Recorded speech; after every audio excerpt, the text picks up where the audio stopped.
Hello दोस्तों, ये है Mir space station, Soviet union का सबसे बड़ा स्पेस स्टेशन। 19 मई 1991 में मीर पर नोवा अंतरिक्ष अभियान भेजा गया। इस अभियान के तहत 3 कॉस्मोनॉट्स को मीर स्टेशन पे पहुंचाया गया, लेकिन 3 ही महीने में इन कॉस्मोनॉट्स को सोवियत यूनियन में एक सियासी तूफान दिखाई दिया।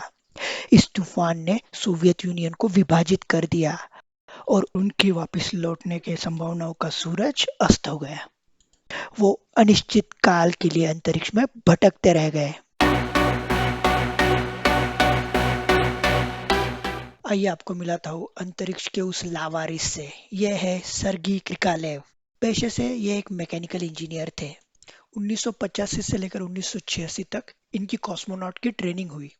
सोयुज टीएम-12 में सर्गी को फ्लाइट इंजीनियर के तौर पे भेजने की तैयारी शुरू हुई। 18 मई 1991 को सोयुज टीएम-12 ने बाइकनूर कॉस्मोड्रोम, जो कि आज के कजाकिस्तान में स्थित है, वहां से अपनी उड़ान भरी। मिर स्पेस स्टेशन पे commander Anthony Artsebarsky, British astronaut Helen Sharman और सर्गी तीनों सही सलामत पहुंच गए। पहुंचने के बाद तीनों ने कमांड संभाल ली। हेलेन हालांकि पहले वीक में ही धरती पे वापस लौट गई, लेकिन एंतोलियो और सर्गी दोनों डटे रहे। ओरिजिनल प्लान के तहत उनको 3 महीने तक यहाँ पे रहना था। उनको 5 ईवीए मतलब एक्स्ट्रा व्हीकुलर एक्टिविटीज परफॉर्म करनी थी, जो कि उन्होंने की। और 10 अक्टूबर को एंतोलिया ने सर्गी को अकेला छोड़ के पृथ्वी पे वापस लौटने का फैसला कर लिया।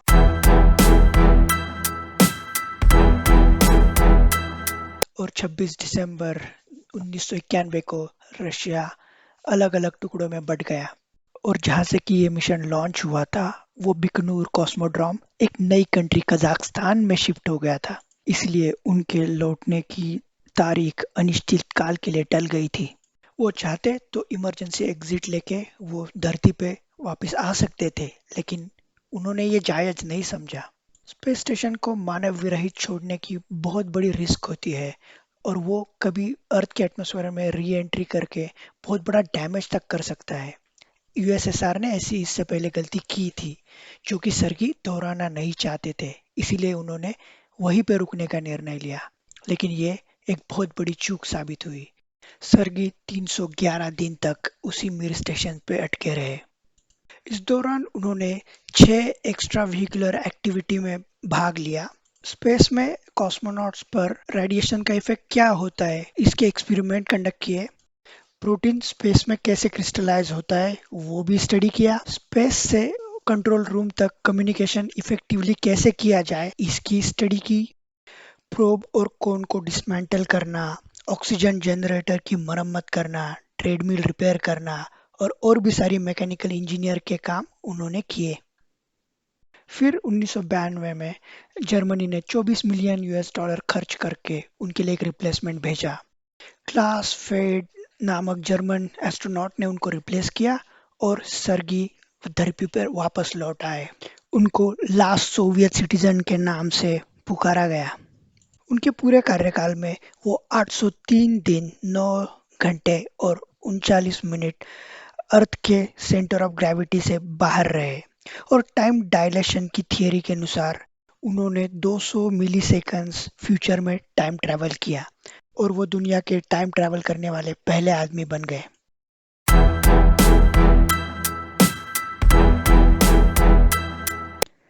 आइए आपको मिलाता हूँ मीर स्पेस स्टेशन से। इंटरनेशनल स्पेस स्टेशन के पहले मीर यह दुनिया का सबसे बड़ा सैटेलाइट था।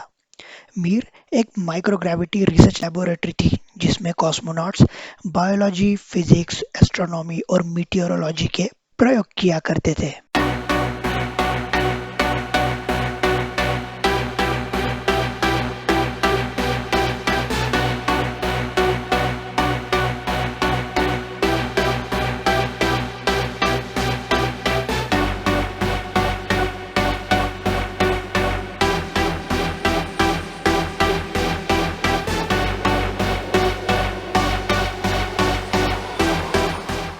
चलिए तो मैं आपको ले चलता हूँ मीर स्पेस स्टेशन के अंदर।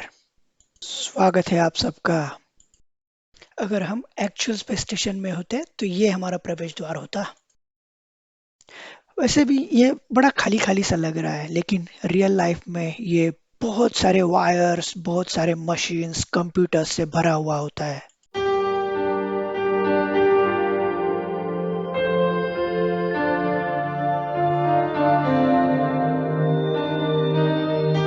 और ये रहा डाइनिंग टेबल एस्ट्रोनॉट लोगों के लिए।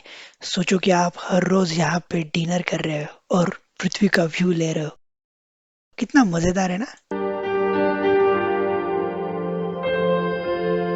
ये है फूड स्टोरेज एरिया। इसमें से किसी में मीट होता था, किसी में वेजिटेबल्स होती थी, किसी में साइड डिशेस होती थी।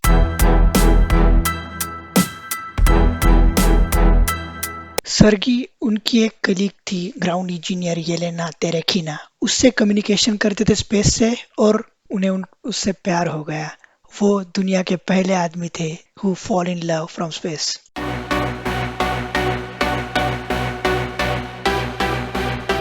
Ground communicators Margarita Lakvanto Sergei को पृथ्वी की सारी खबरें रेडियो टेलीकम्युनिकेशन से भेजती थी, जो कि फर्स्ट स्पेस डिजिटल बुलेटिन के नाम से जाना जाता है।